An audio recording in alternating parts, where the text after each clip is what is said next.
like to welcome every one of you.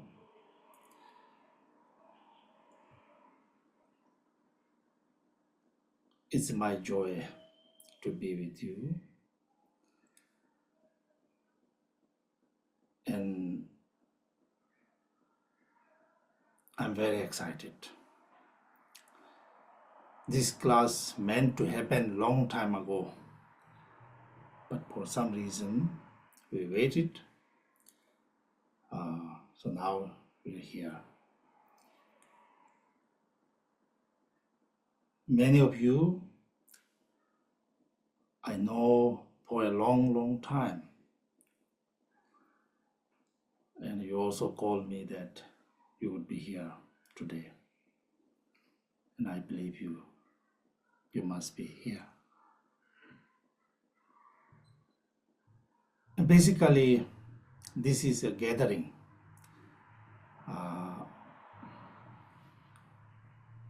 My longtime friends and recently met friends. So together, let us have a great time, okay? I'm so excited. I hope you also are looking forward to this discussion. Anyhow, I would like to welcome every one of you. I'm happy you are here. Okay, with that, now let me tell you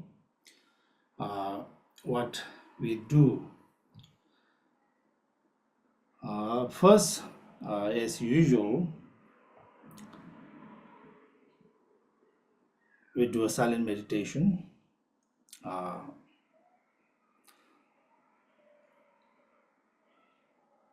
And then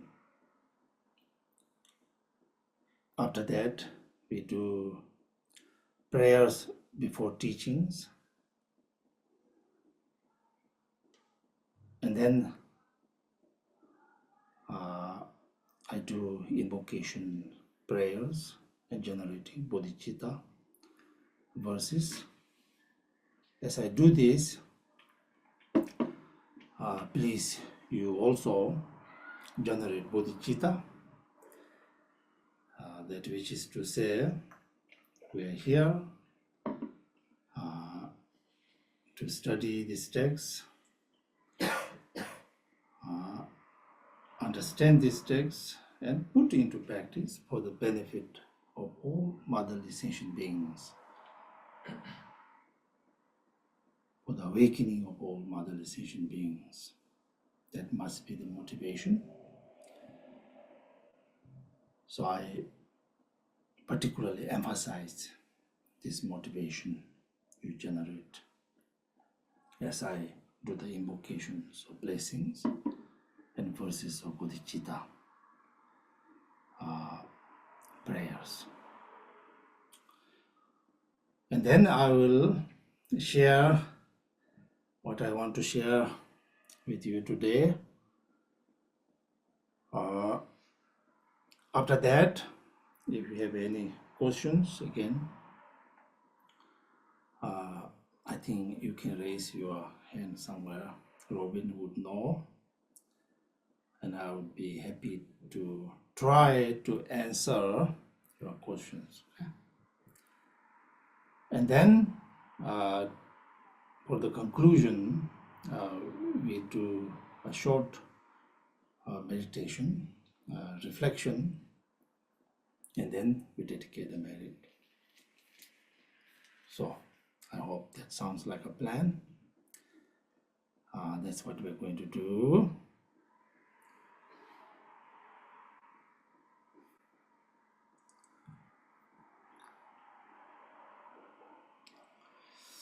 And then first, now let us begin with silent meditation. As we do silent meditation, this time I would request you, your hand gesture, just palm down on your knees. This is Longchenpa's gesture. He sits like this. my Longchenpa statue for my personal altar with this. Okay? This gesture is known as Semjik Ngasu Chakja, which means resting, the gesture of resting in the nature of mind.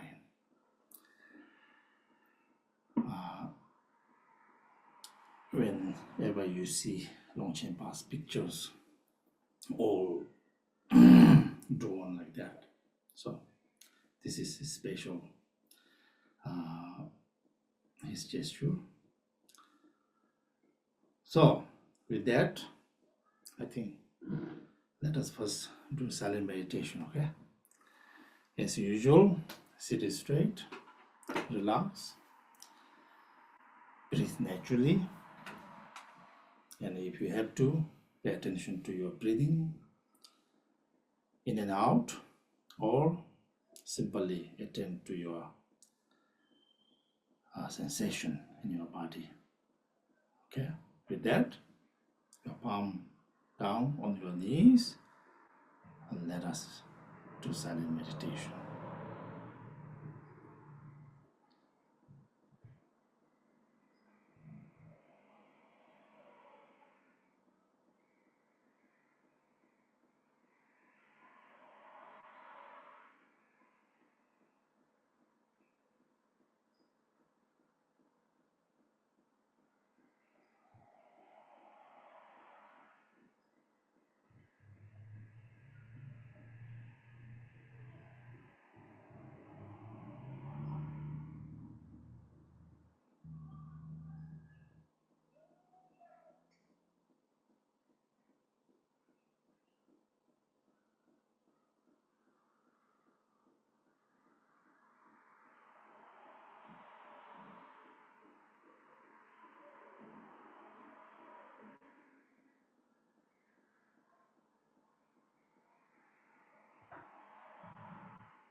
Okay, prayers before teachings, please.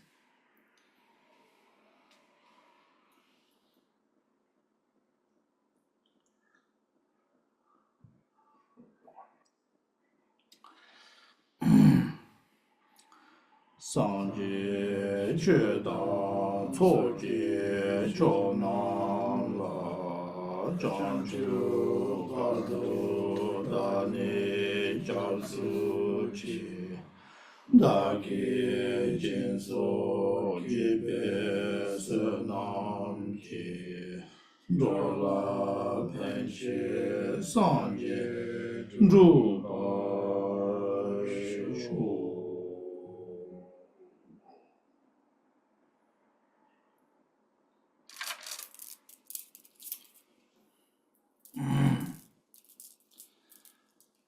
Sa ji bu ju zhu ji me do zhang ri la lin ji nin de jin ba li sang ji xin du mi de pu wa yi zhou ge nam da xin la zhi ba shu Edam Guru Rena Mandala Kamniya Kayami.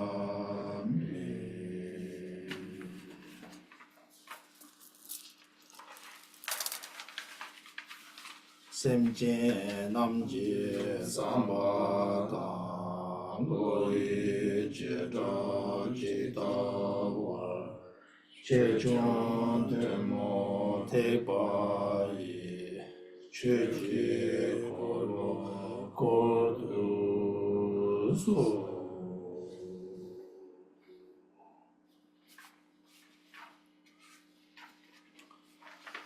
Nisum Sanje Dam Jeje Mo Redang Jimbo Yamzi Chada Kadin Sumi Tuje Dani Kansong Cheche Jabi Shabi Do Jema Mebala Go Rabdo Tide Gosung Geba Chembe Gone Cha Zashi Cha Su Chiu Jane Zera Tamje Do Tu Zewa Chembe Gone Jisu Sungwa Zedu So Kangi Shazan Tawe Mingon Kesan Zumbe Dang Zhashin Zembe Senru Senru Sai Wen Zhokun Miki Duzi Shuru Tujen Nama Kunin Shurin Jiten Sumje Kong Jabi Tong Pema Kapi Shabi Terin Da Lu Yi Zo Zhong Orgyen Zolen Peme Dongbo Ze Jawe Nangzhu Rangyen Lun Je Zhu Zenzo Peje Yuan Den Cong Bawe Pema Chune Da Lu Yi Zo Zhong Kangi Dala Riba Laba Dang Ando Ju Tenju Menga Je Tensu Laba Zadang Gu Jin La Bi Ngu Ju Tenchen La Me Da Yi Chung Zamlin Zebe Jendu Chonyin Dang Tu Je Long Tu Nyam Be Tu Ma Yang Ma Zhe Dang Ba Be Be Tu Shu Chi Kong Di Chu Bu Zu Be Longchenpa Zhe Me He Ze Sha La So Wan De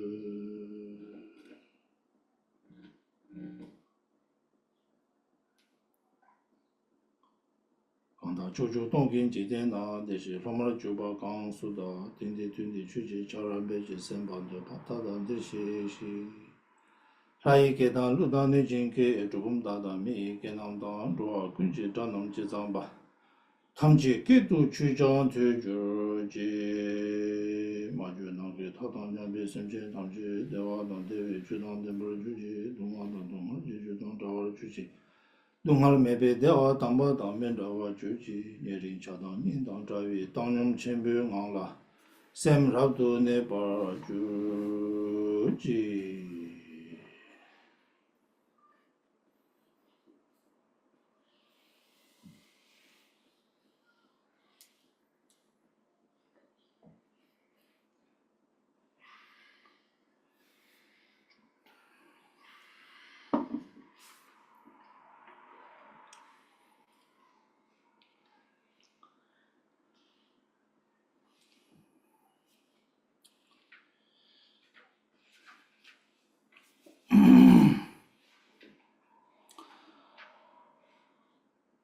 Okay.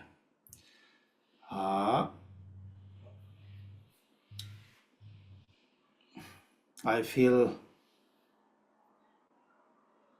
joy and privilege to share these teachings with you.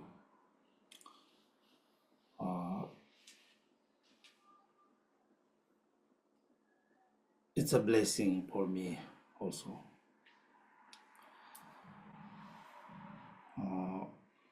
Longchenpa, for me, is not a philosopher or just a teacher that happened to be in the past and wrote down many commentaries. But for me, he is Buddha in human form.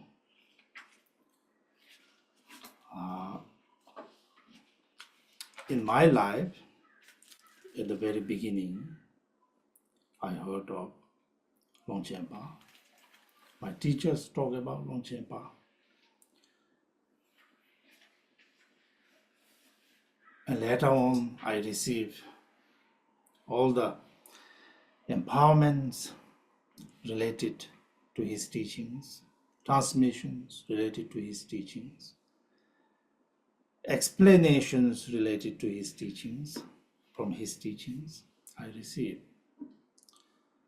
And ever since, I tried to practice his teachings. I tried to study his teachings. So, Longchenpa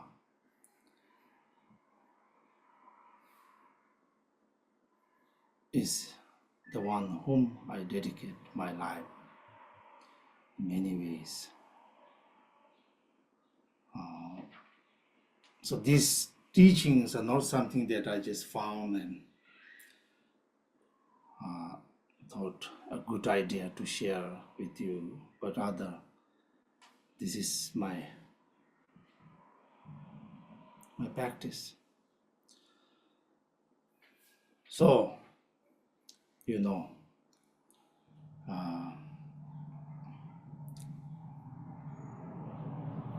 sharing this teaching with you feel like I'm fulfilling my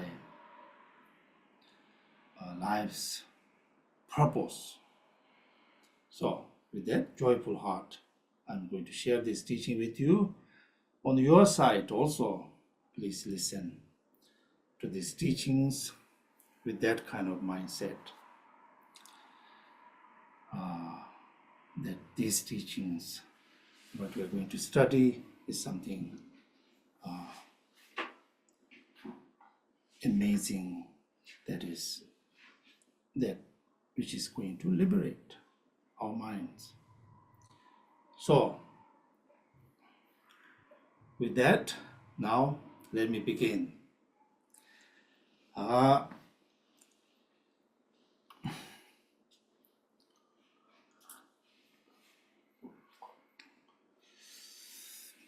think this may be the way to begin the teachings. When you look at Buddha Dhamma teachings that are available to us, you can categorize this in two groups. One is Buddha's own word, in which Sutra, Tantras, and all these, one group. And then on the other group is Shastra, Tibetan called Tenchu, treatises, the commentaries, expositions made by the Indian masters and then Tibetan masters, and then of course other masters.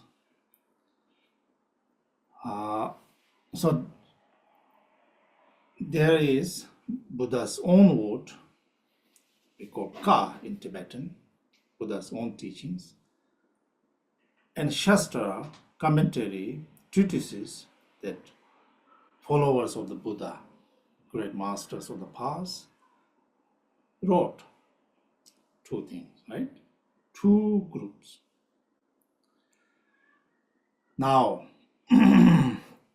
it is said that if one teach Buddha's own word, maybe Sutra or Tantra, the teaching must begin with 5 excellences. Excellent teachers, excellent place where teaching happens, excellent retinues, disciples, excellent time, and excellent teaching itself. That's how the Ka, the Buddha's own word. If one teach on this, one begin with 5 excellences. Now, if one teach, it is said, on Shastra or treatises, then one begin with 5 topics of presentations. We call Tsingo Yela Nga.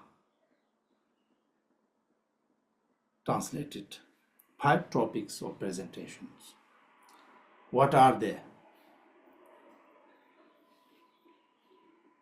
First, the author of the text.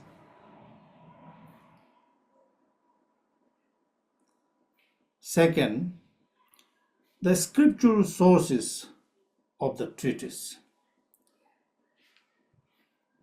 right? From which this treatise was composed, the scripture sources. Third, general tendencies or orientations of the treatise. Fourth, overall synopsis of the text, basically general summary of the text of the treatise. And fifth, the last one, the purpose of that treatise, right, of that Shastra. So, if it's Shastra or treatise, one begin with 5 topics of presentations, Singho Yalama. So I thought today, let us begin with that.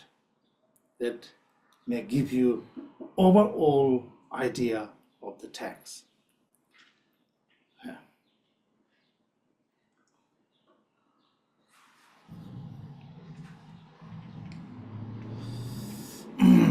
Now,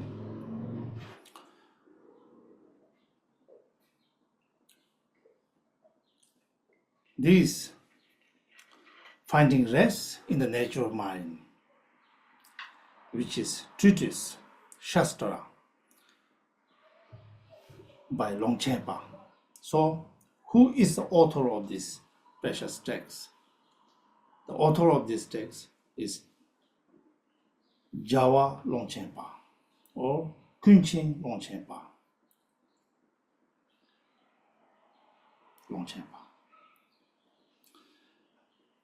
Most importantly, I want to really share with you is who is Longchenpa. It's important to appreciate that. The Longchenpa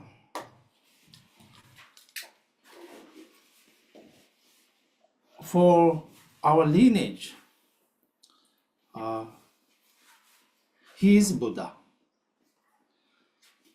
There's one very popular common prayer to Longchenpa.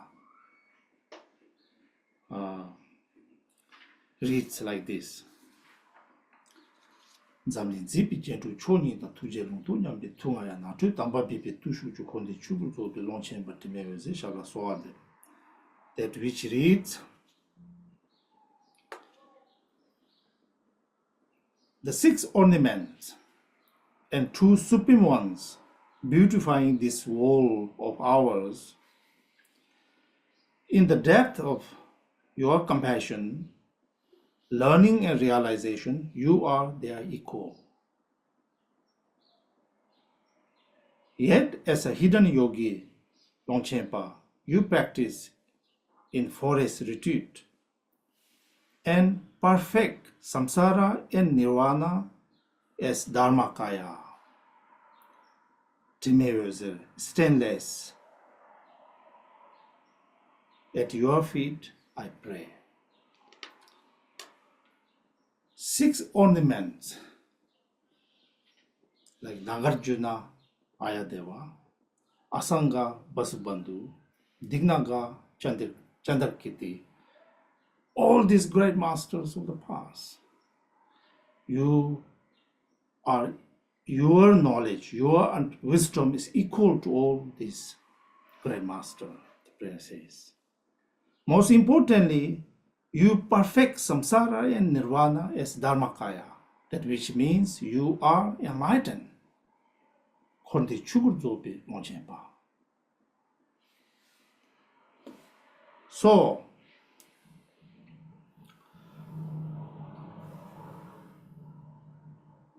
in our lineage, he is known as Jalwa Longchenpa also. Jalwa means Buddha. Literally translation would be victorious, but which means Buddha. Buddha Longchenpa.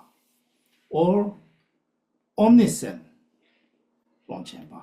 Kunching Longchenpa.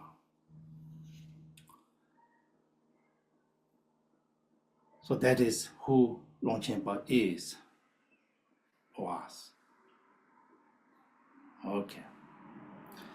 And then now we have to talk about historical Longchenpa in the context of history, right? In this case, Longchenpa was born 1308 and he lived up to 1364, basically 14th century master who was known as one of three Manjushiris of Tibet, known as generally.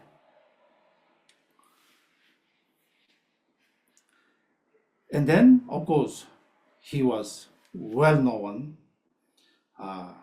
erudite scholar, prolific writers, whatever you say, all these things.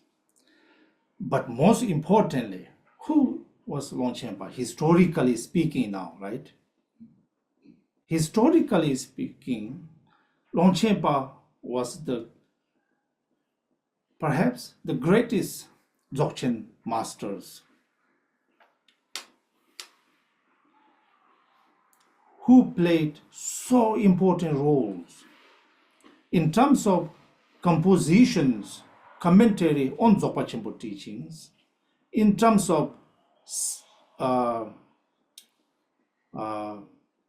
systematizing the whole Dzogpa Chenpo teachings. He was immense.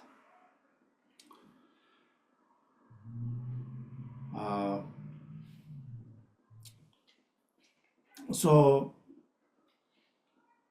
there never happened like Longchenpa, who had incredible impact in the lineage of Dzogpa Chenpo in the past and future, unlikely like him in terms of his activities and writings. His impact on this lineage is very profound and vast. Now, let me say something about it for you to appreciate who Longchenpa is, how he was important in the lineage of Dzogpa Chenpo.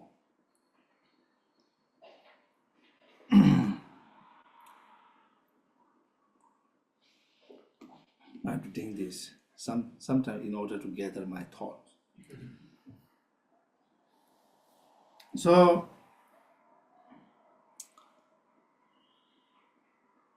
Dzogpa Chenpo teachings, which is originated from the Buddha Kuntu Zampo, Samantabhadra,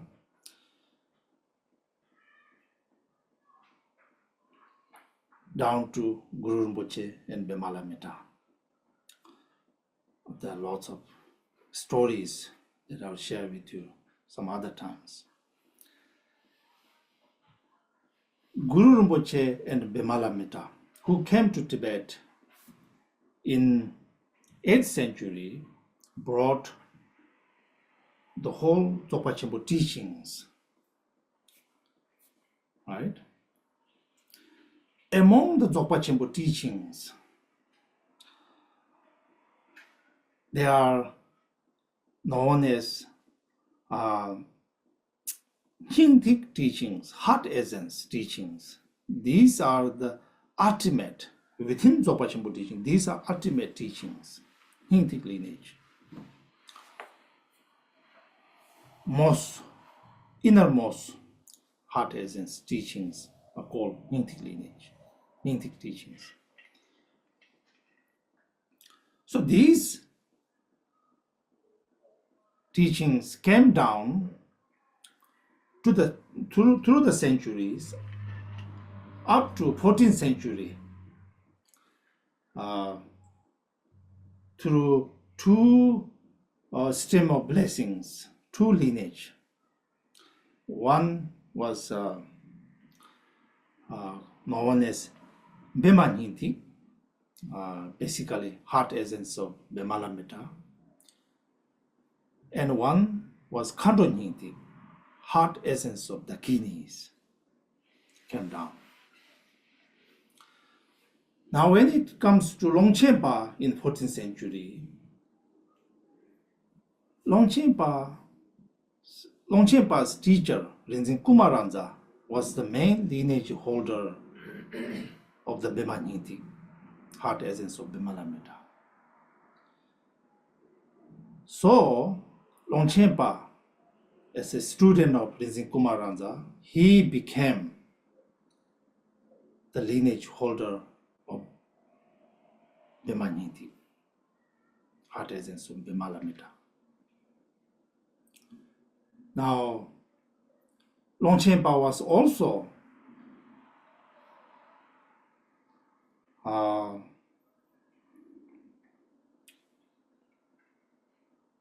the reincarnation or rebirth of Pema Lenderzal.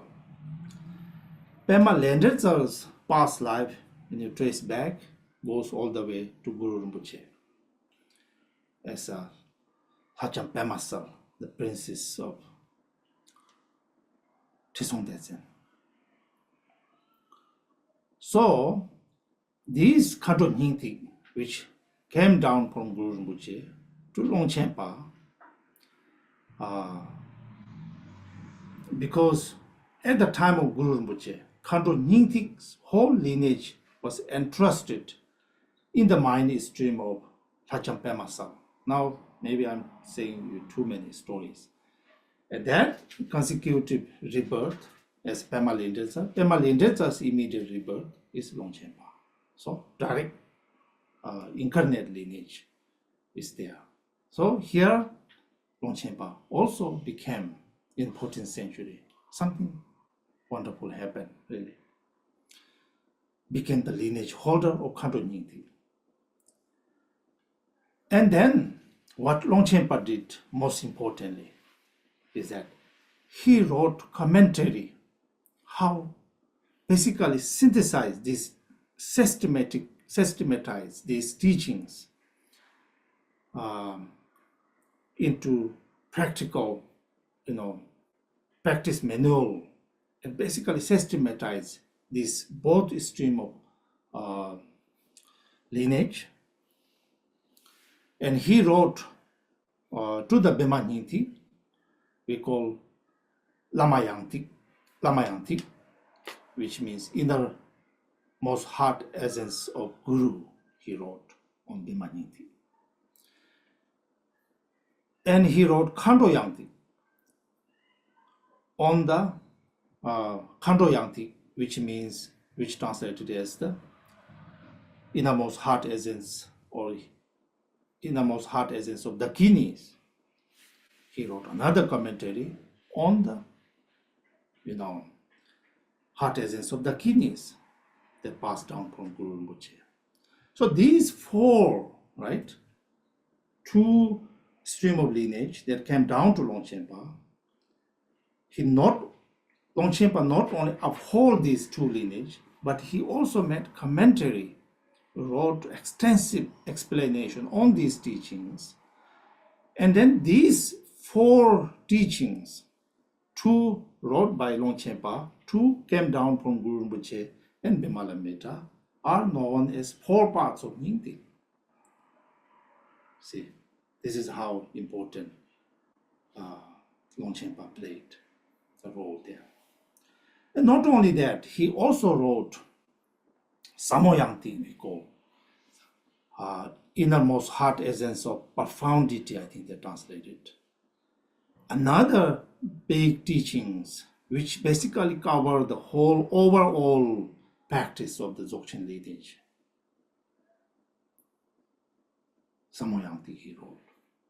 So these three important commentary he made is very important in the whole Dzogchen lineage. So in fact, these are the reason that he became such a towering figure among all the Dzogchen masters in the lineage of Dzogpa Chenpo.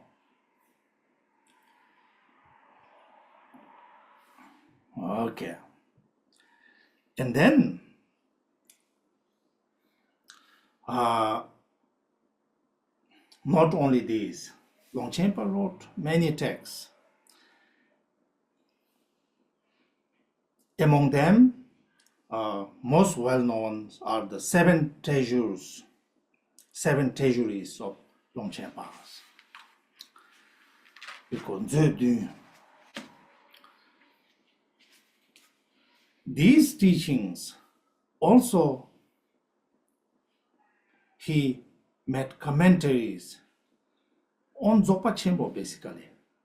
Not only Zopa Chenpo, basically he covered everything, but most importantly, he really made commentary on the Dzogchen, whole Dzogchen lineage that make, Dzogchen lineage as a more complete and easier to understand. And for us, the whole teaching of Zopa Chenpo is now available.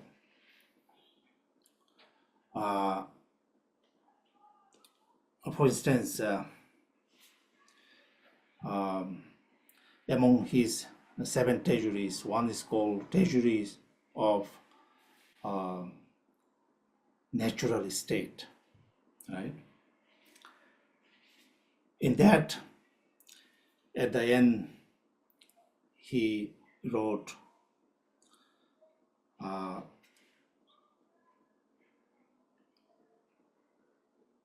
Desum Longu Chingji Rabjing de Shuji Namdang Juduk Ngebitun Lonchen Rabjam Zuji Namshindi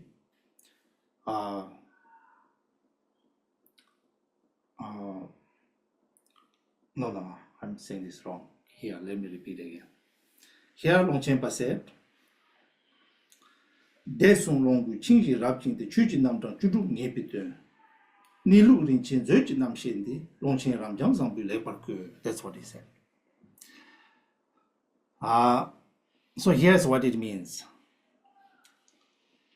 In the whole Dzogpa Chenpo teachings, when you look at the overall Dzogpa Chenpo teachings, we categorize into three sections.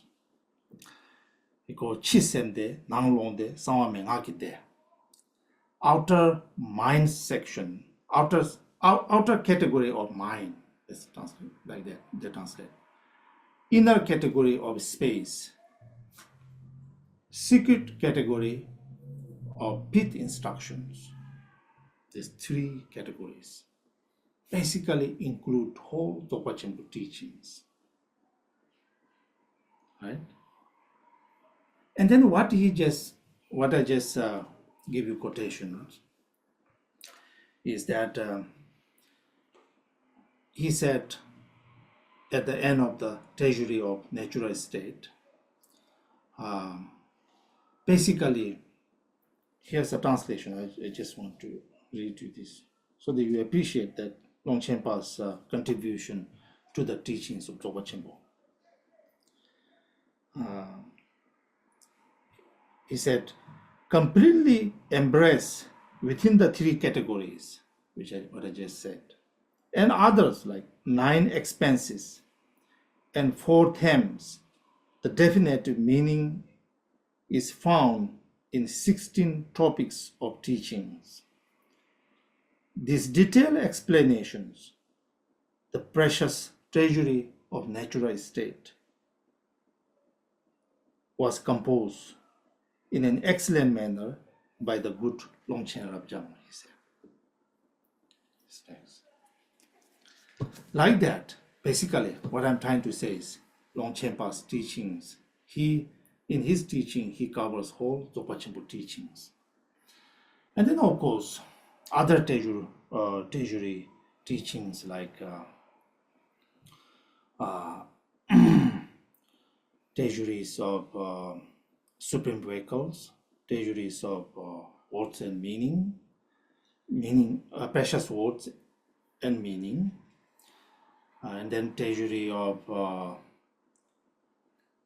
tenets, treasury of fulfilling all wishes, treasury of pit instructions, and treasury of dhamma dhatus. the whole, these 7 Teju teachings really elucidate the whole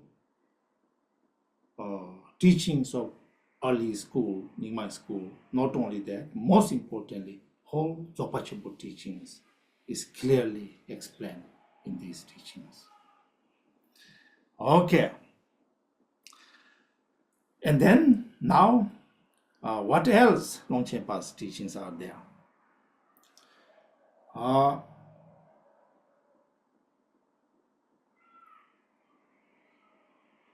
Beside these 7 treasuries, trilogies. There are 3 sets of trilogies. First, let's say trilogies of natural freedoms.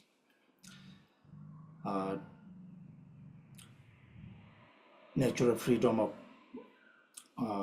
mind, natural freedom of natural mind, natural freedom of equality. So basically, these these are not that long teachings, shorter ones, but very easy to practice or easy to read. The trilogy of natural freedoms are there. And then trilogy of dispelling the darkness. This has to do with Nyingma's old translation schools, the main tantra called Guyagaba Tantra. Right? And Longchenpa made commentaries on Guyagaba Tantra. Particularly within this trilogy, dispelling the darkness of all 10 directions, we call Chochu Mensel, which is actually already translated, right? Big volume, but in order to understand in depth the Sawanimpo, Guyagaba Tantra, one must study this. And then third, this one, what we are going to study, trilogy of rest, right? The 3 trilogies. And then there are other teachings, so many collections of Longchenpa's writing. There are many other teachings. This has to do with different instructions or commentary to this and that. So many other teachings. Basically, scholars come up with a counting of Longchenpa's teachings. They think that over 300 treatises Longchenpa wrote. So now, most importantly, I want to say Patur Rinpoche, right? Jime Chuji Wangpo, the great master who wrote Also My Perfect Teacher. He wrote something called a request to read 7 Tejus of Longchenpa, and then generally praising Longchenpa's teachings. In this, basically, his kind of, from his view, Longchenpa's teachings, he really emphasized the importance of studying these texts, importance of following Longchenpa's teachings. The Longchenpa's teachings are, even one sentence can liberate your minds. Longchenpa's teachings are the ones that which you attain liberation through hearing, let alone the reflecting on the meaning of the teachings. So much emphasize the importance of Longchenpa's teachings. So that has been the case throughout the centuries. ever since Longchenpa came, so much emphasis, so much importance paid on Longchenpa's teachings, treatises. And obviously, lots of great masters like Jimmy Lingpa onwards, really many great masters, it is said that attain realizations simply studying and reflecting on the Longchenpa's teachings. So I just want to share that with you. Okay, now let us talk about this particular one, Trilogy of Rest. So here,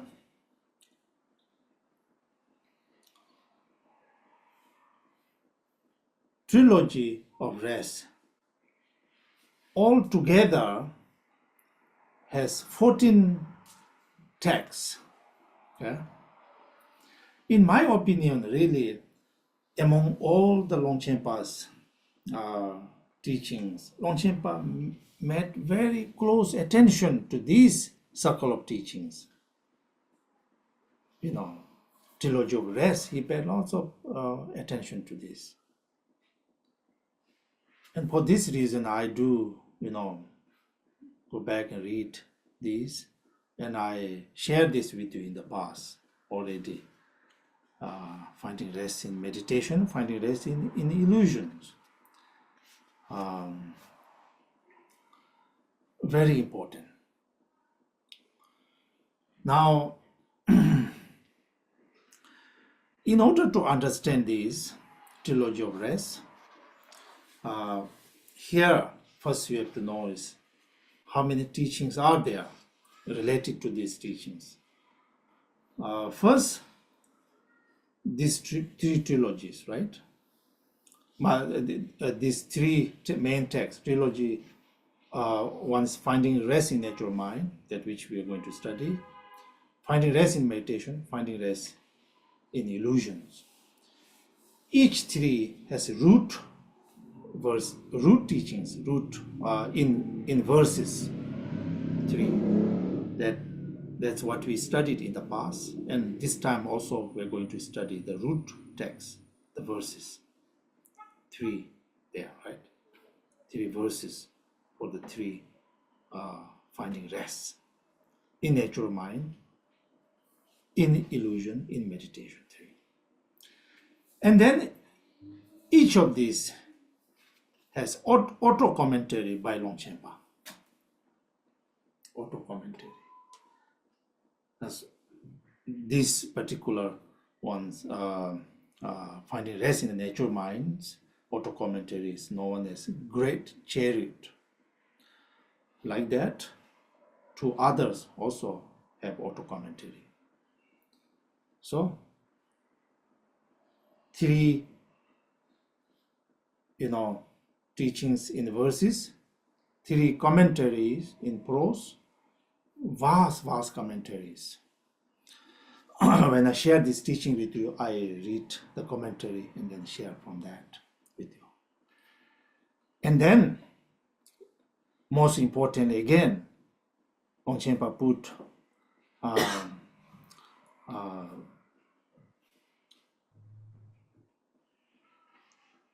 more practical instructions to each of these three. Practical instructions.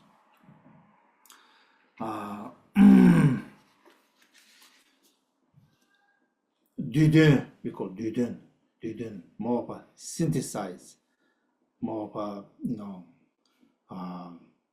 basically how one practice these teachings. So there are three of these. For the finding rest in natural mind, we call Jangchup Lamsam, the excellent path to enlightenment. So for each three, again, practical instructions, there are three. Right? Okay. And then again, Longchenpa wrote another three. These three has to do with more of a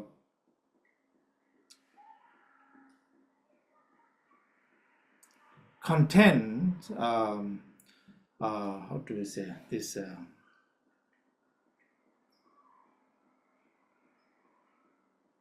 Not in detailed explanation, but in a very synthesized ways. There are not that many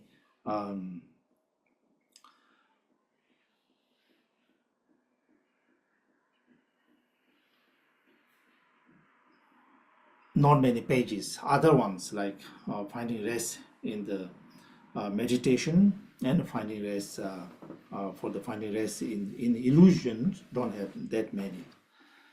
But the other one, like Longchenpa's excellent path to enlightenment, is a longer one. It's long, quite long. Here, Longchenpa said that Longchenpa's basically put how one practice the teachings, right?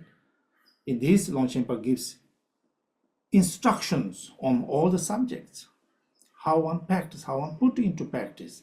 There are actually 141 different practices are there, right?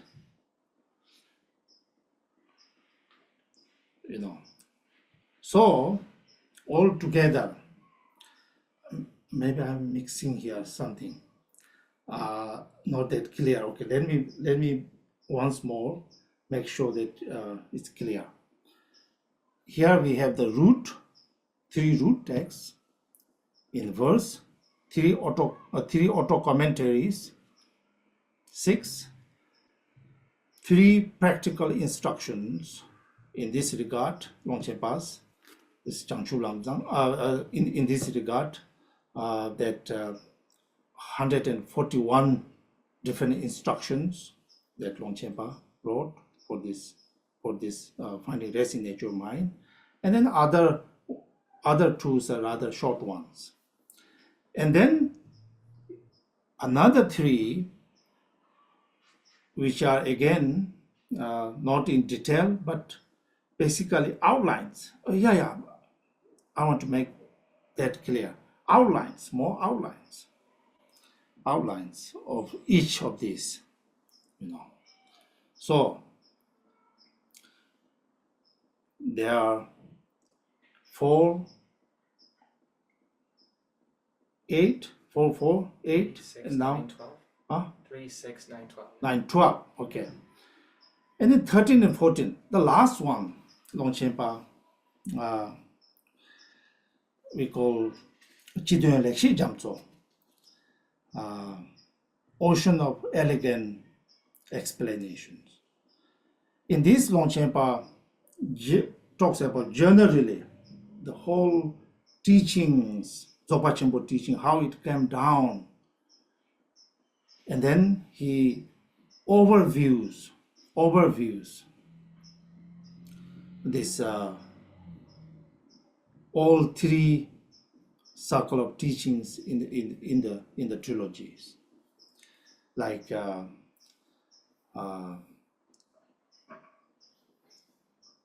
for view, as a finding rest in the natural mind is view.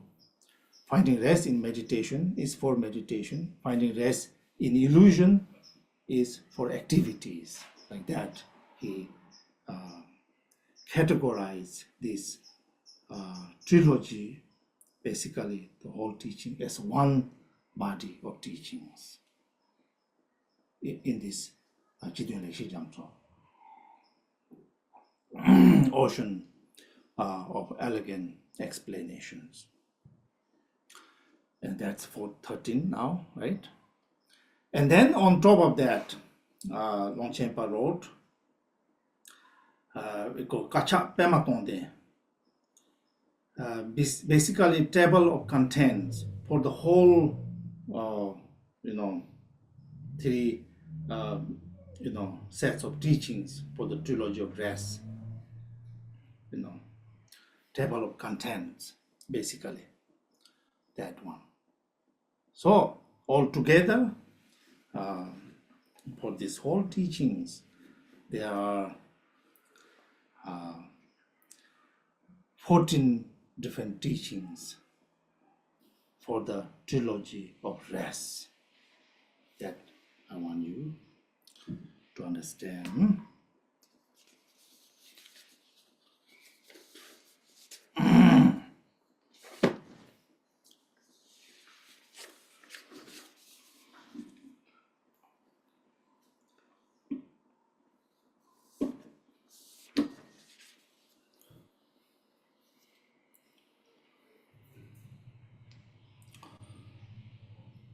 Okay, now I want to say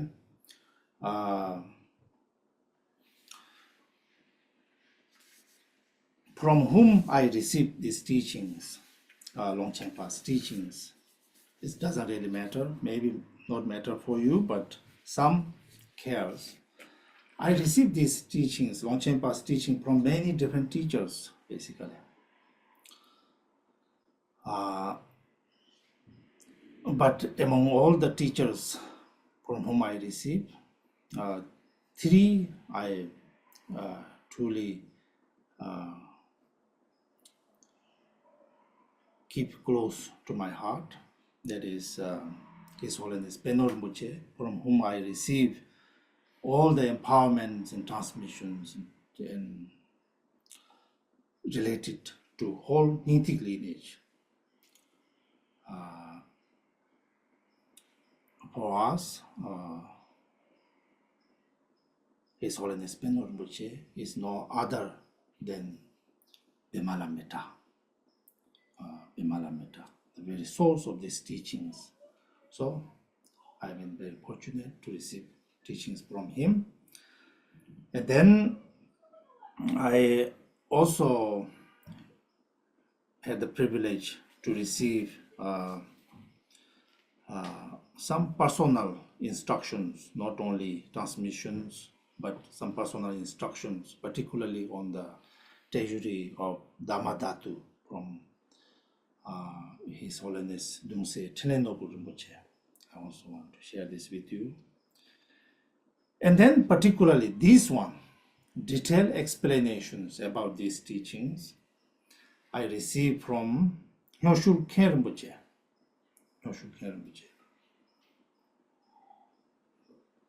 Who was a really great scholar and master, particularly in Nithic lineage. He was invited to Namdroling Monastery, and then His Holiness Penor Rinpoche asked him to teach this for a long time, actually. So he meticulously, taught this whole trilogy to the whole monk, basically. So I had the wonderful opportunity to receive this detailed explanation from Hyoshul Rinpoche. So if you care where the lineage come from. Okay.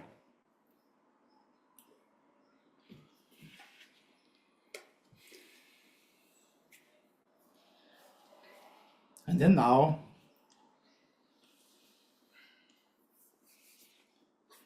if you have the text, okay.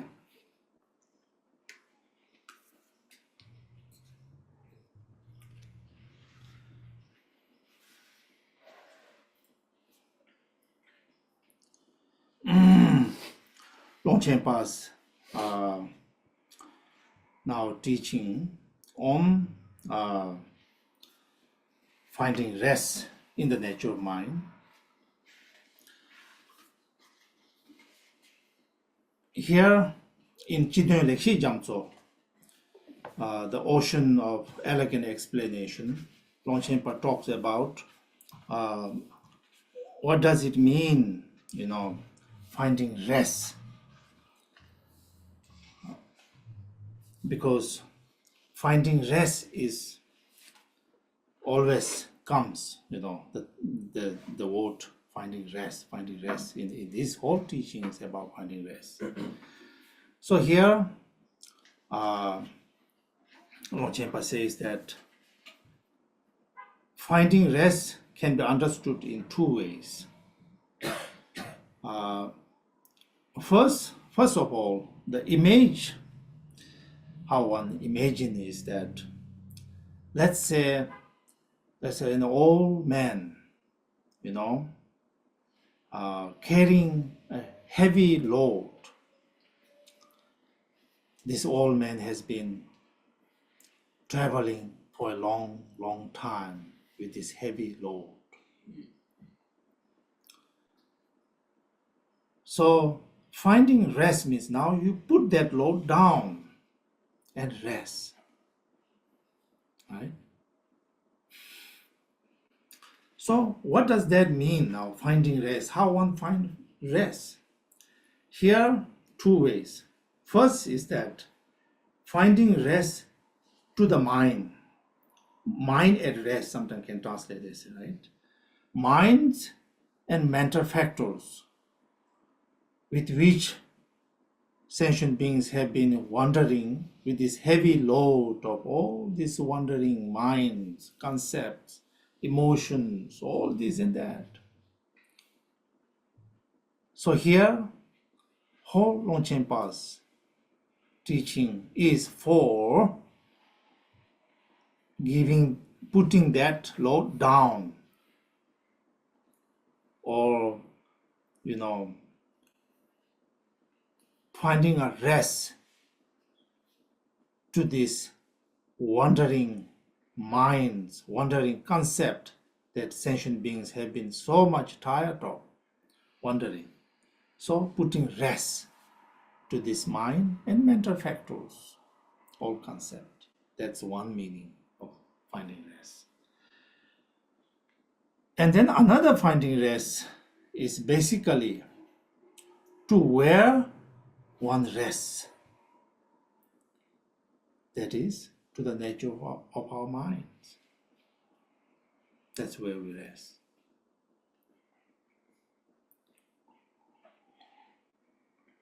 So, simply resting in the nature of mind, in which all these tiring, heavy loads never exist. To that pure state of mind, one must find rest. So that is second meaning of finding rest. Yeah?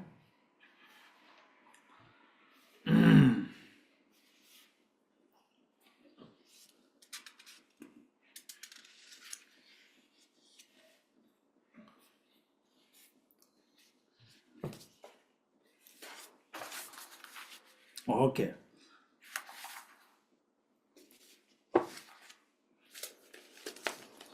Now first I want to share this before we go in the main text. I want to share with you the other topics of presentations.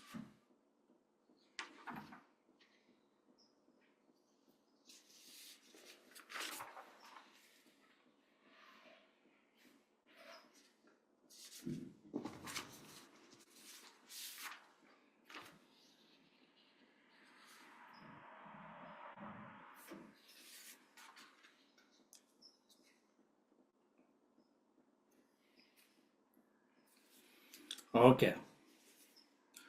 Now, first, I want to say this. 5 topics of presentations, the author, which I very much focus on. And then, now second, the scripture source of this text, of this treatises. So here, Longchenpa in this text, in this finding rest in the nature of mind, Longchenpa brings to each point, he brings all these from Sutra, Tantra, Shastra, you name it, the whole thing in order to make each point, he brings all the quotation from all different sources, right? That we have to know. In fact, he was known as the Samye Lungmengwa, which means the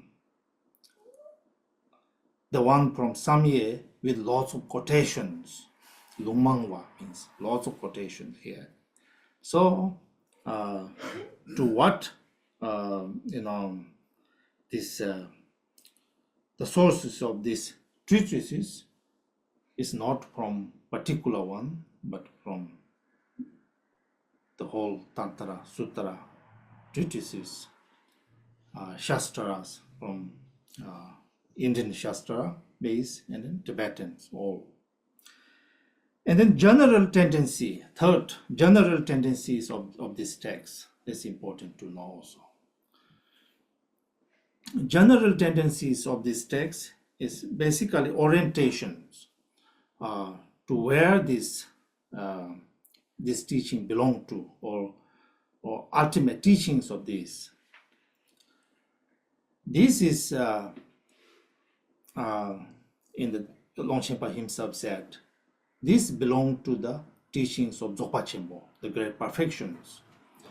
There are lots of teachings he began with, lots of other teachings, but all lead to the ultimate path of Dzogpa Chenpo. So, where these teachings, the tendency of this, general tendency of this teaching is leading to the perfections, great perfection teachings, Dzogpa Chenpo teachings. Okay.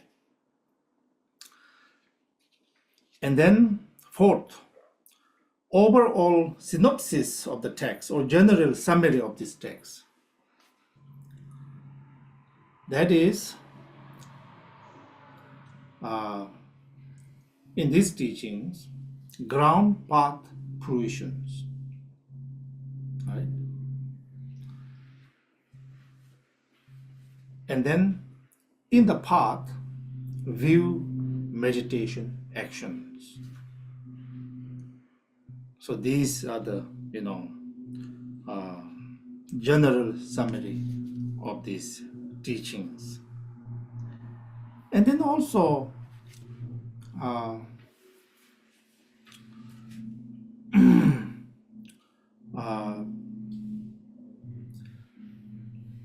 on each chapter, basically, on each chapter, Longchenpa gives rather introduction to the chapter and the main teaching of whatever the main teaching, main teaching, and then the result, the benefit of that path. So, overall teachings as the ground path fruition, view, meditation, actions, and each chapter basically the way Longchenpa presents is rather introductions and the main teachings, and then the kind of conclusions of the teachings. Each chapter Longchenpa presents like that. So here, when you look at broadly the whole trilogy, finding rest in the nature of mind as the view, finding rest in meditation as the meditation, finding rest in illusion as the result or the activity aspect. And yet, this finding rest in nature of mind itself also has the whole path, basically, starting from the ground and a path, within path, all these teachings. So basically, the whole path is presented also in finding nature of mind. The whole path is presented there.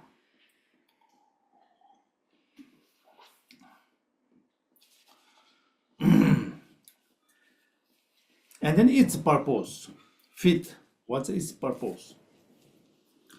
The purpose of these teachings is, of course, then for the practitioners to find a rest,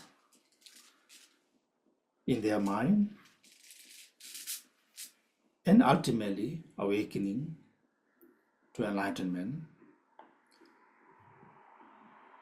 And for all practitioners of the present and future, for their liberations, the purpose of these teachings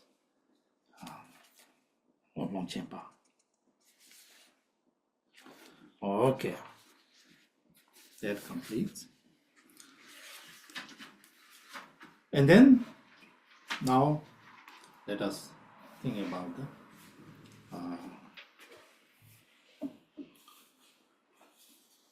main teachings.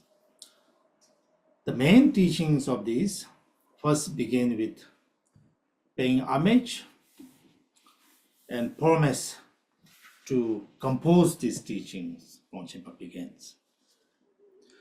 Paying homage to the teachings, paying homage is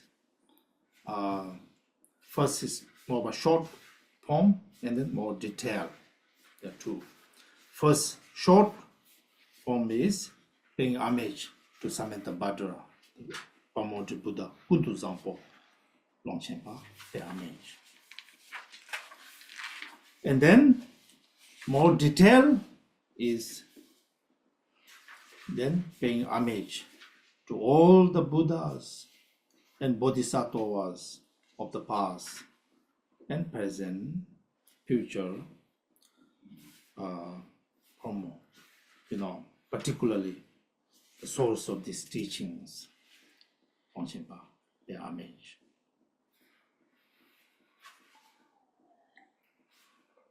And then promise to compose.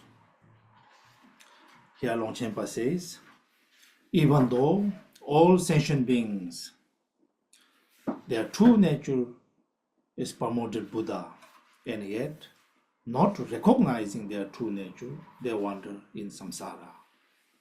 Right? They wander in samsara. So, wandering in the samsara, they suffer with all the karmas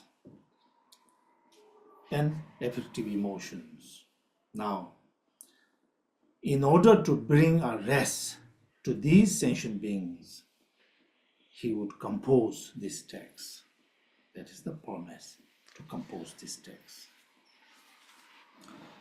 Okay. Now the main text.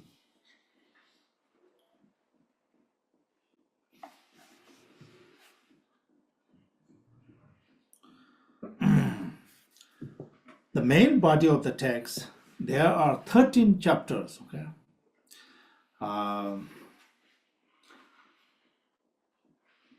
First 8 chapters are more dealing with sutra teachings, and then the rest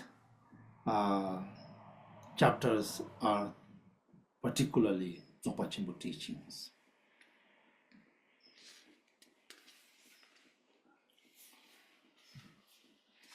And now the first chapter is the freedom and the advantages of human birth, so hard to find. That's the first chapter.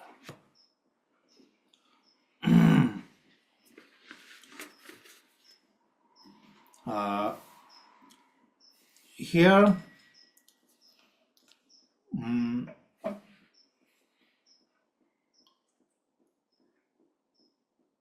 first 3 chapter of the preciousness of human life, impermanent nature of life, infallible law of cause and effect, and suffering of samsaras. These whole teachings that we are familiar with in our Hondo practice and teachings. This is how Longchenpa begins. Here, I want to say these quotations, one of our most popular prayer says, may my mind turn to Dharma genuinely, right?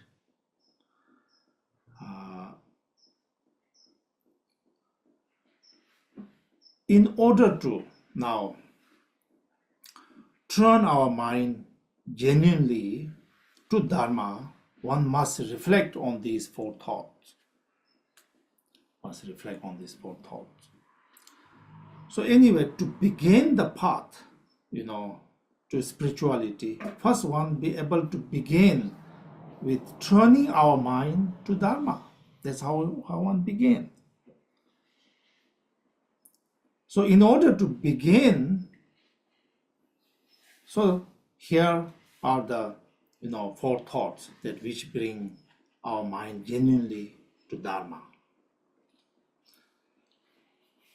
And among them, the first is preciousness of human life.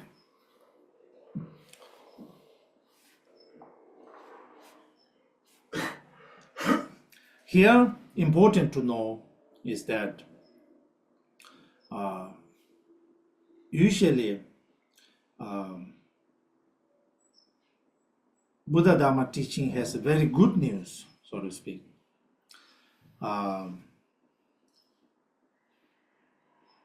We say that sentient beings' nature is Buddha. That's very good news.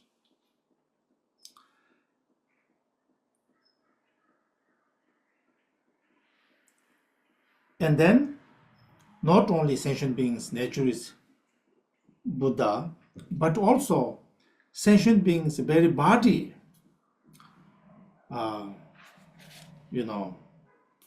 is also,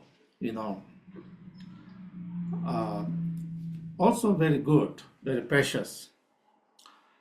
So here, we are not only talking about general lives, but precious human birth is what we are talking about.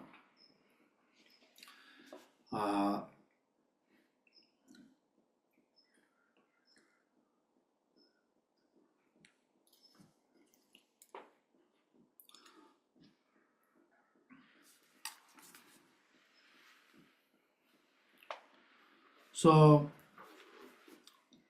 in order to understand how precious this life is, so here Longchenpa gives his step-by-step teachings on this preciousness of human life.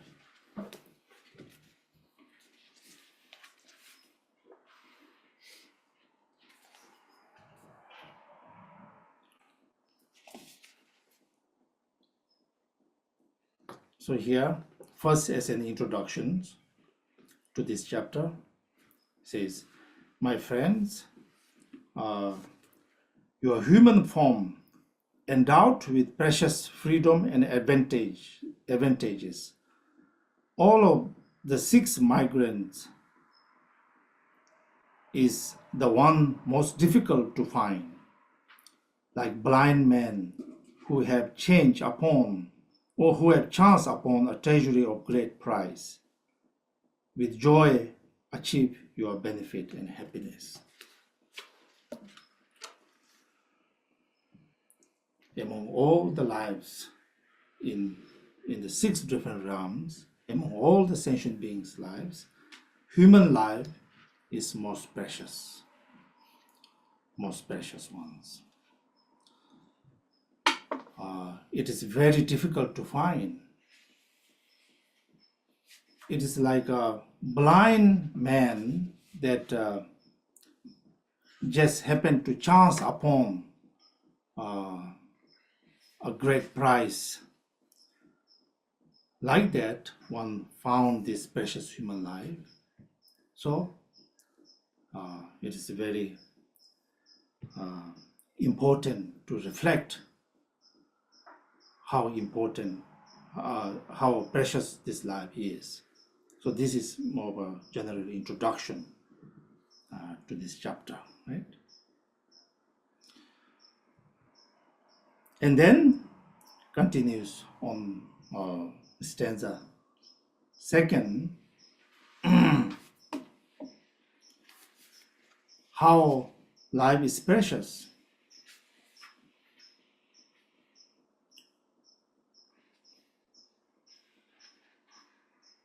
There are two different ways to understand this preciousness of human life. One is that freedom that one has, and one is how advantages one have, so many advantages one have to this life. So here is most important to understand freedom and advantages. First, freedom. Okay.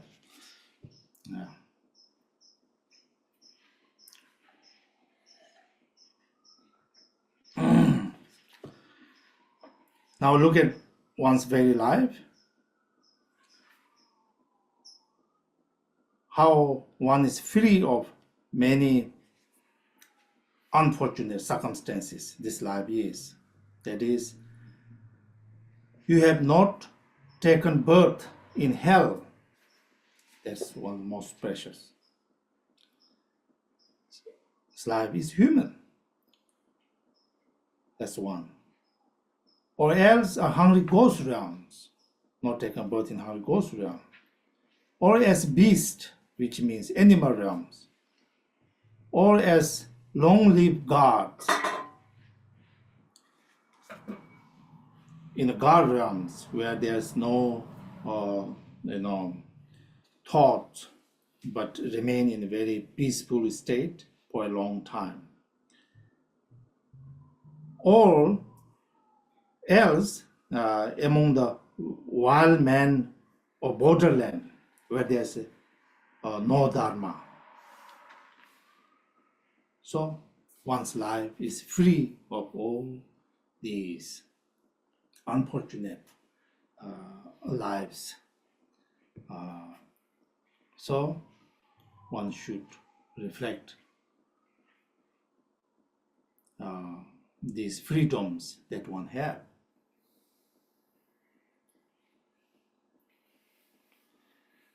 You do not have the perverted view.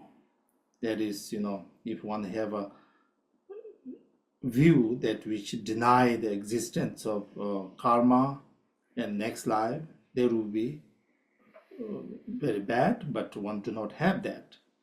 That's one, freedom one have not been born with handicaps, which means here handicap means defects on one's faculty. So one's life is very precious. Or in an age in which Buddha has not come. What if one is born in an age where Buddha has not come? But one's born here where Buddha came. So here these 8 unfortunate circumstances one is free of. So this is a freedom one has this life.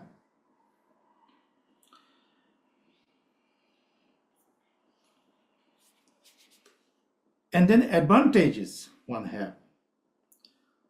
The first advantage is personal advantages.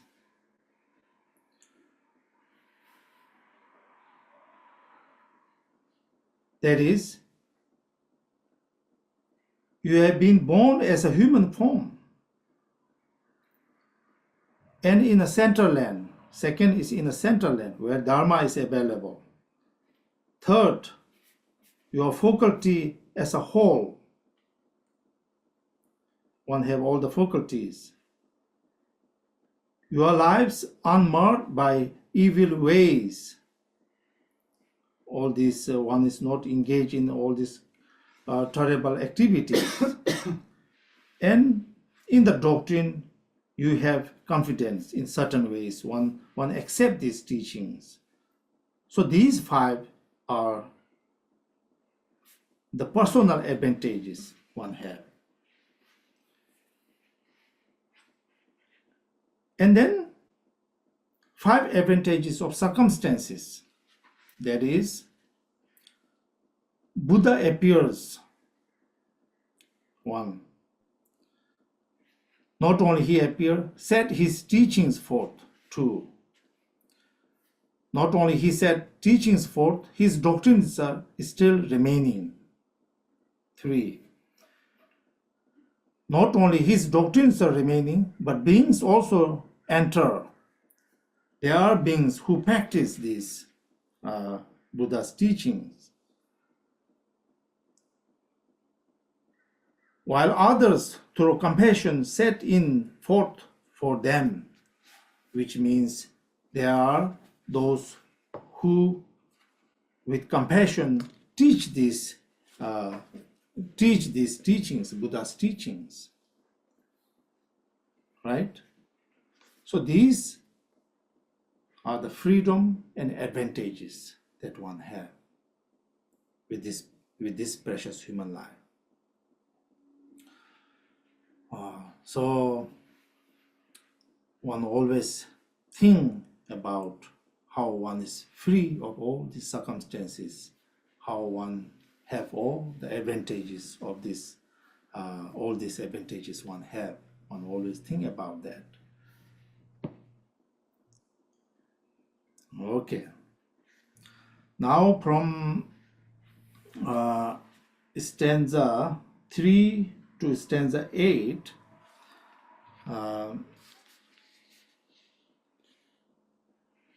now let me just overview, because if I keep on reading, my reading is not good, as well as not really effective this way. So let me just overview what the stanza from stanza 8, from 3 to 8.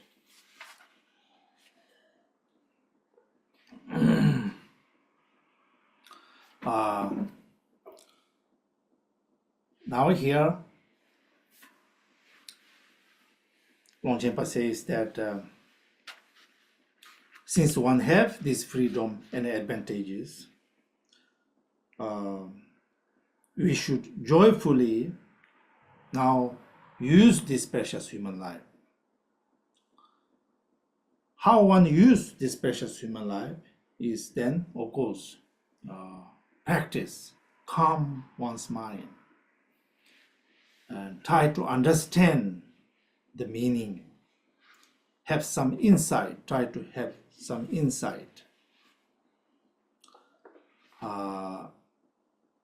And then most importantly, also accumulate, do the true accumulation of merit,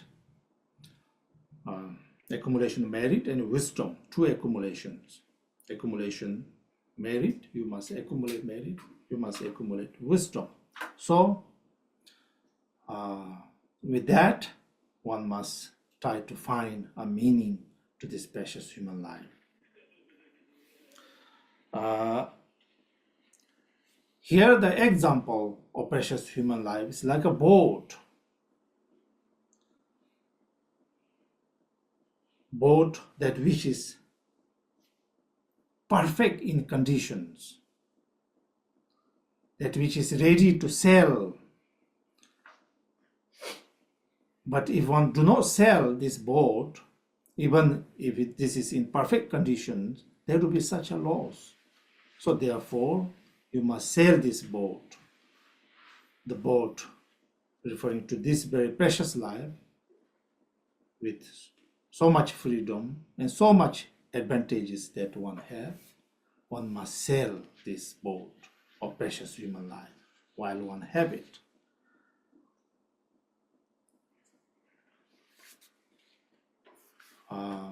Precious boat one have is one of the example that quite commonly used in sutra teachings, that in order to cross the ocean of samsara, this perfect boat must be used. So here, once one have this precious human life with so much freedom and advantages, one must use these.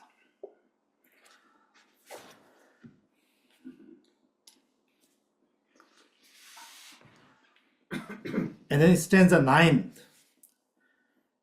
Stanza 9 is one example of how this precious human life is very difficult to find. This example is also commonly used one in both sutra and in lots of commentaries. Human life that one have right now is very difficult to find. If there's an example, it is said that let's imagine a vast oceans. On the surface of the ocean, there is a yoke which is pushed back and forth with the waves, not sitting at all still, constantly pushing back and forth. And then think in the very depth of the ocean, there is a turtle who is blind. He cannot see. And this turtle comes out to the surface of the ocean every 100 years, once every 100 years. Now, when this turtle comes to the surface in every 100 years, once every 100 years, it will be almost impossible to stick its neck into the yoke, into the hole of the yoke. Almost impossible, but rarely happens. So like that, Buddha said to Shariputra, human forms are even more difficult to find.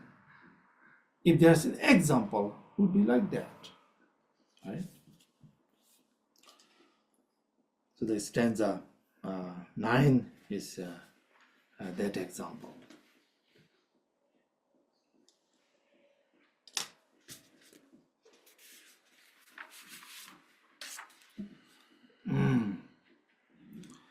And from stanza 10, 11, and 12, 10, 11, 12, now identify what kind of human lives are there.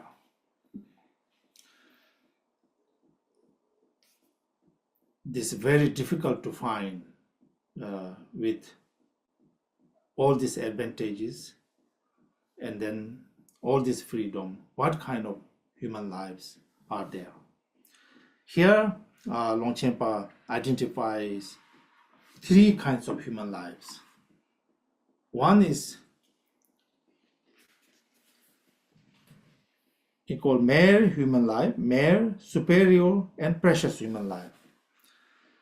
Simple human, very only human life he used, only human life. Milu Tsampoa, we say. That is, we have been born as a human, but do not accept any teachings, do not believe past life, future lives, do not know what to be, doing good, what to abandon. You have no idea. So engage in all these negative activities. So these beings are born as a human, but just a human being, not a precious life at all. That's one. And then second one is superior human being. Superior human beings are those who encounter Dharma, those who are born where Dharma teachings are available, but again, they have lots of things, other things to do, priorities, so they are not able to practice Dharma at all. Occasionally, they may hear some teachings, some practice, but do not fulfill their practices, their aspirations. So these are superior, but not precious human life.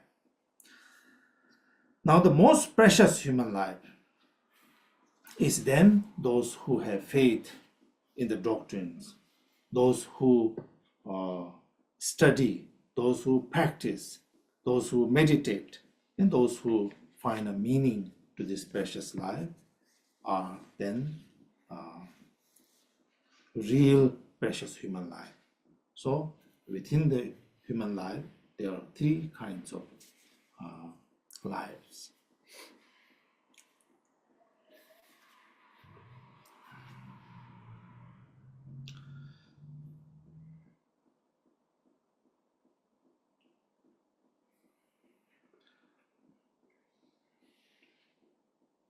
And then now is stanza 13 and 14.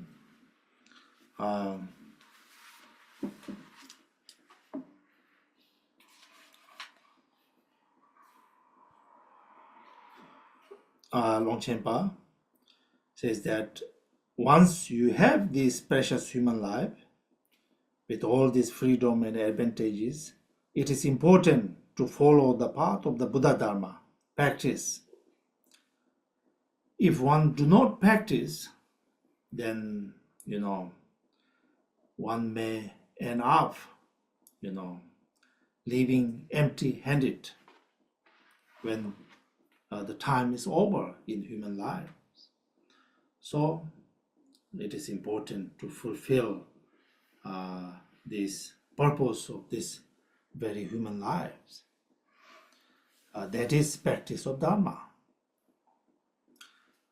And most human beings, of course, lives is spent just pursuing for material acquisitions.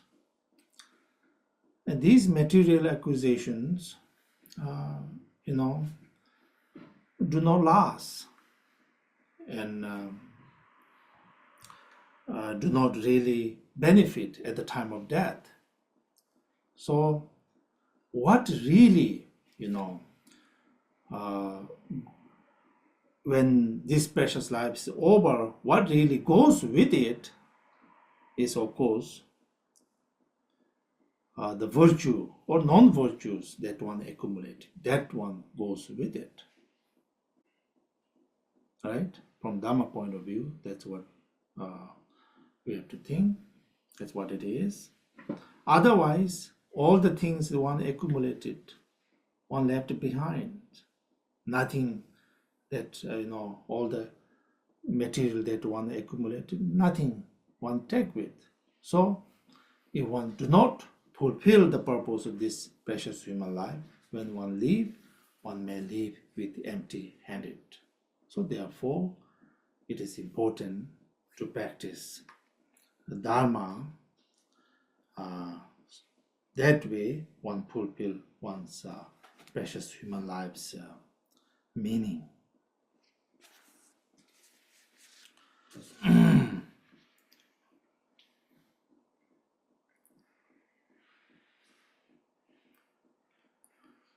Okay, now stanza 15.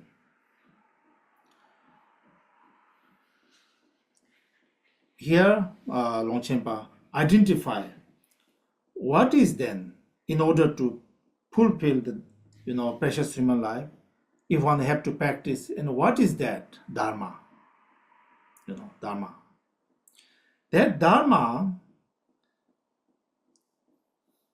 the main practice of Dharma is taming your mind. One must tame one's mind.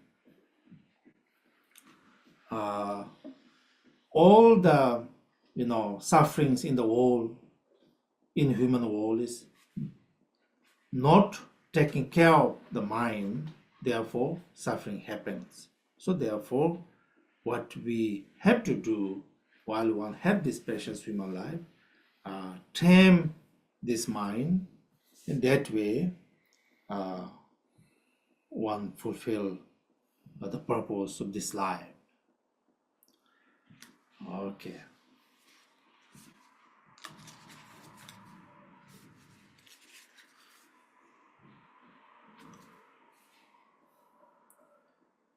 And then stanzas 17 and 19, basically the benefit of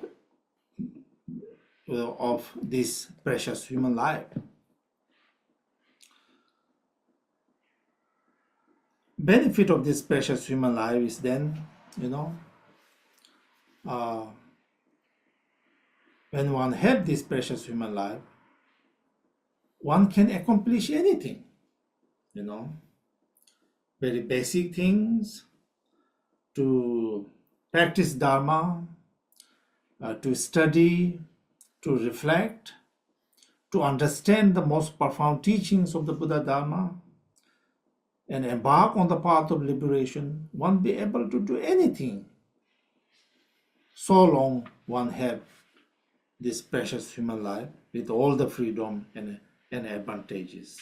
So, knowing that, one must fulfill this life's purpose.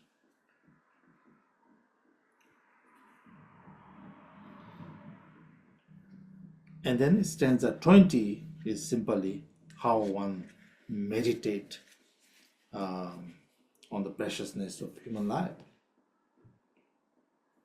Just like a beggar who has chanced upon a treasure of great price, reflect with joy upon your freedom and advantages.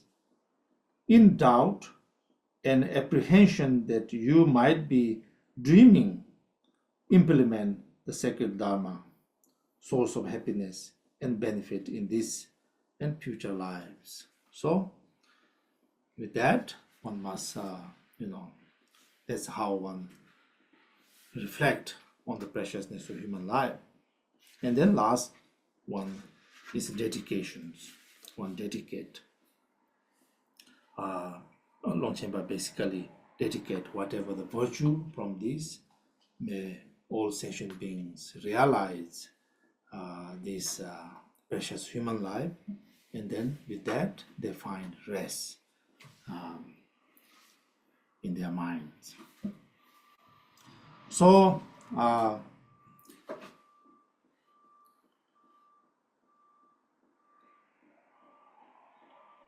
this precious human life came from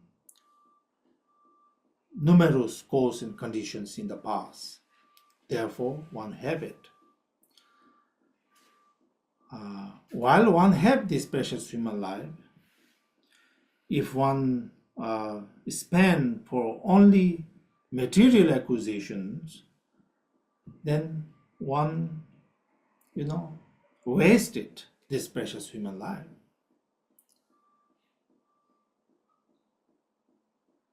One wasted, like, as Longchenpa says, the perfect boat that is well equipped to sail to cross the ocean of samsara, one have not. That's what a loss. Likewise, leaving empty-handed, that is as if, one happened to be somewhere in the island of lots of treasures, and one be in that treasure island, lots of treasures, but then leave without taking any treasures, any jewels. There will be such a loss. Like that, that will be quite a loss. So therefore, while one have this precious human life, it is important to reflect how one's lives, full of freedoms that one have, all the advantages that one have. So with that, one, fulfill this precious human lives with Dharma practice, with lots of Dharma practice. So here, most important thing is, as Longchenpa says here again and again, joyfully, right? Joyfully. One must be joyful to begin with, that one has this precious human life.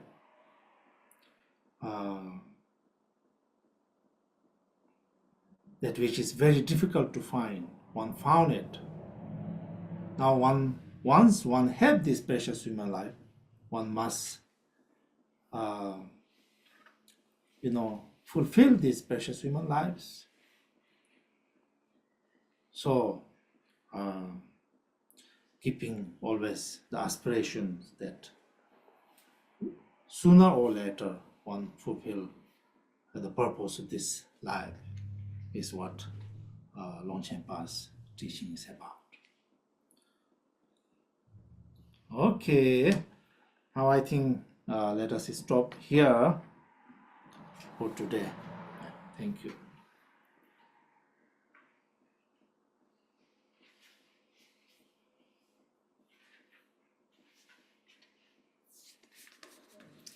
Any questions?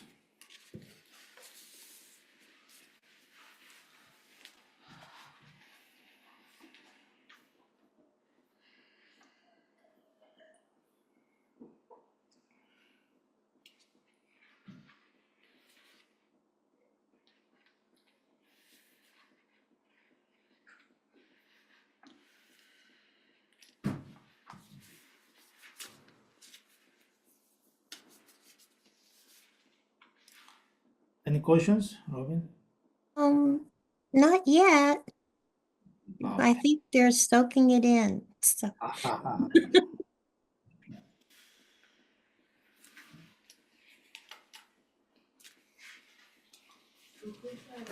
Yes. If people have precious, they don't have that precious life, they have the body, but they're in ignorance.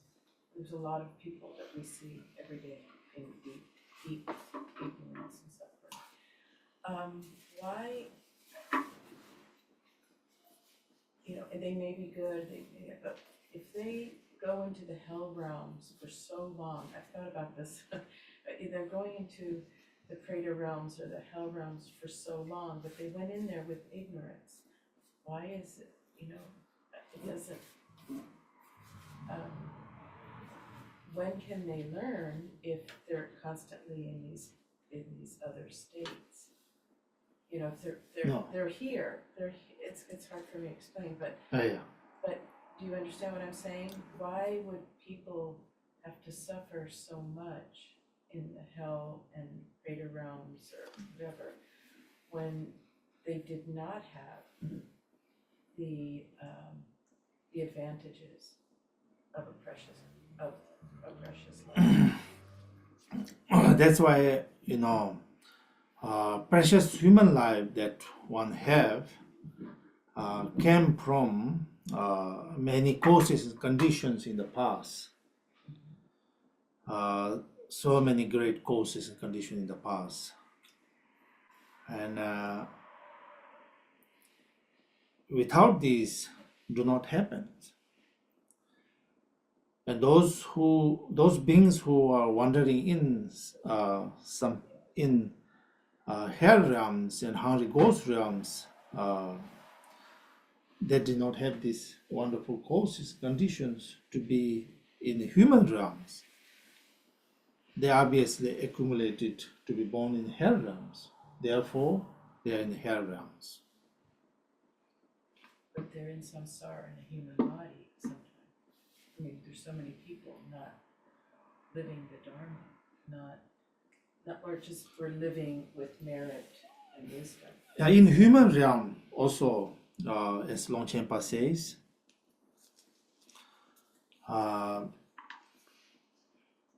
there are three kinds of human life, right? Just a human life, and a superior human life, and precious human life. Just human life doesn't mean your life so precious. If such a wrong views one have, if one's actions are very much negative, and then it's not precious. Does it make sense? Yeah. It's not precious human life.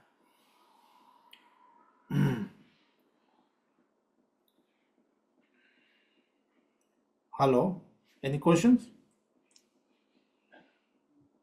What is, you said Longchenpa in the Nyingma, in our tradition is Jam, what's his name? Gyawa Lonchen. Yes, yes. And then, so what is Longchen Rabjam? What is that reference to Longchen? What is that name of Longchen? Longchen Rabjam? What that? Longchen means great expanse, great expanse. Rabjam has a connotation that his mind, his wisdom is infinite. So there's no such a limitation as the infinite, how do I say, Dhammakaya mind. So that much Longchenpa's wisdom is, encompass, no limitation to Longchenpa's wisdom. That's what Rabjam means. And that was his full name, right? Full Lonchen name, Rabjam was his Lonchen full name. Could I Yes. speak to the first questioner's response to the hell realms? Yes. Yeah, I've read about the hell realms a lot, but this time it really kind of ticked me because I was thinking about compassion and, resting in the nature of mind. And then I felt like, well, what possible behavior could end you up for 1,000 kalpas in the crushing hells? I mean, who thought that up? I mean, it just seems really inconsistent somehow. She's saying it seems almost inconceivable that someone could behave so horribly that they would wind up in the hell realms for like kalpas of time. Yeah. So how are we to understand this? So sentient beings, karma is infinite, right? Karma is infinite. So how intensely karma can be created, how badly karma can be created is also infinite. So therefore, the result for so long that one have to endure or reap one's karma, the result of one's karma is one must experience. So almost unfathomable. It is unfathomable. Actually. It is. Sentient beings is unfathomable, so vast. Their karmas are so vast. Their experiences are so vast. So, try to understand everything is not easy at all. Right. So we're looking at this from a place of vastness, like infinite, which our minds can't really handle. But so it's not like a tit for tat or a oranges for apples idea. It's like it's so big that even the word compassion doesn't ameliorate it, cure it, or do you know what I'm saying? Yes. It's too small. Yeah. Sentient beings' karma is so vast. Yeah. Yeah. So that much compassion also, one must try to generate to all sentient beings infinite compassions to that matter. Yes. Thank you. Thank you, Rachel. Okay, Camilla has a question. Yes. You showed us putting the hands on the knees for silent meditation. Yes. My first Dzogchen teacher taught us to put the thumb and the ring finger on each side of the knee? Is there some energetic reason for that? Not really. I don't know. I haven't heard any particular explanation about it. And usually I just see just hand down, palm down on your knees, not particular gesture there. Just simply palm down on your knees as a gesture of resting in the natural mind. Mm, So, okay, thank you. okay, thank you everyone. Let us do a short silent meditation before we conclude. Tulku, can I make one comment on Yes. Camille's question? Yeah. In maybe not in the Tibetan system, but in the Ayurvedic system and polarity, working with when you put the thumb and the forefinger together, you are connecting the ether and the air elements, so it helps to keep the mind more quiet. Okay. Thank you, Karuna. Thank you. Okay, now let us first sit straight and relax.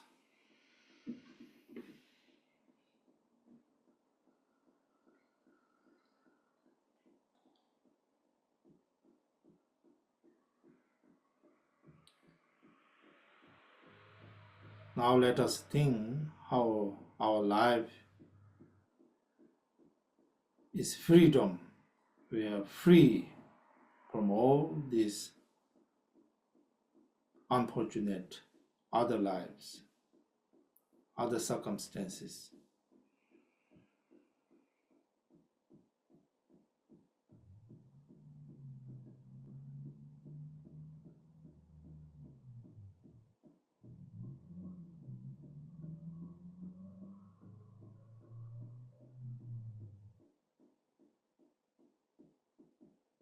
Now let us think all the advantages, personal advantages, and then advantages of circumstances, all that one have.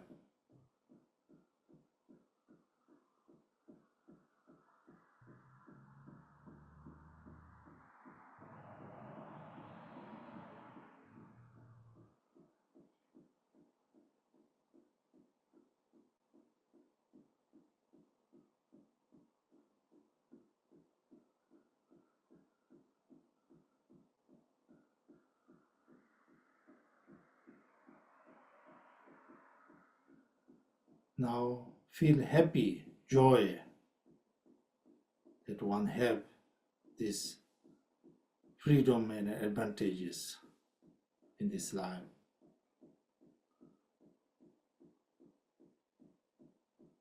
Generate sense of joy.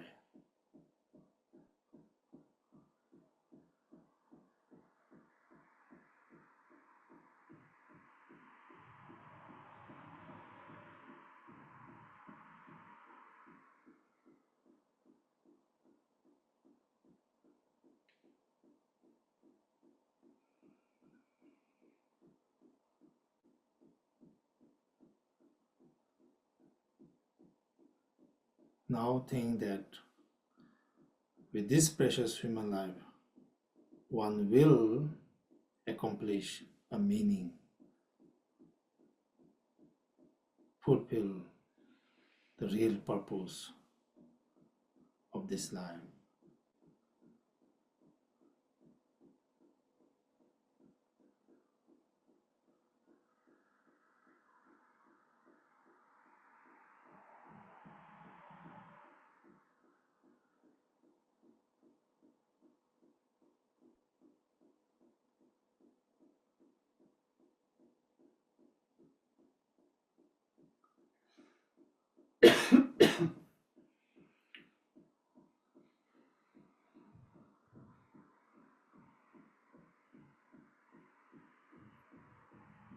Now make a wish that one be able to do so.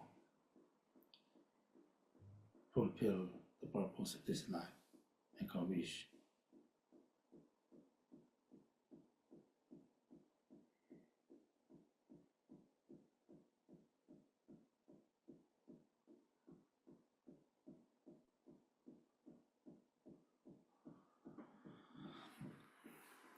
Okay, everyone, let us do the dedication.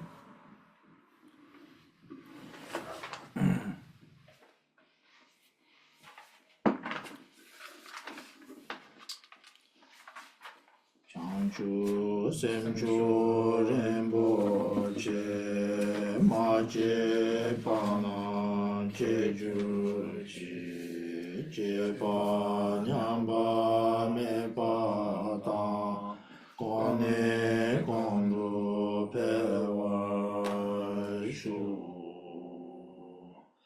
senandi tamche zipani tone nipe jana pamche jega na chi balon chupai sipe tsole drowa shu Rinchen tso di rowa ta tambe chu ta men Rajen tenyen zoba tarachene Chenga drope jiten zemba shu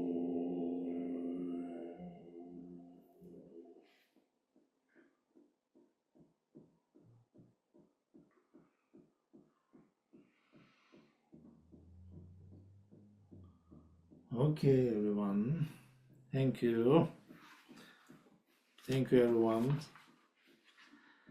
See you soon.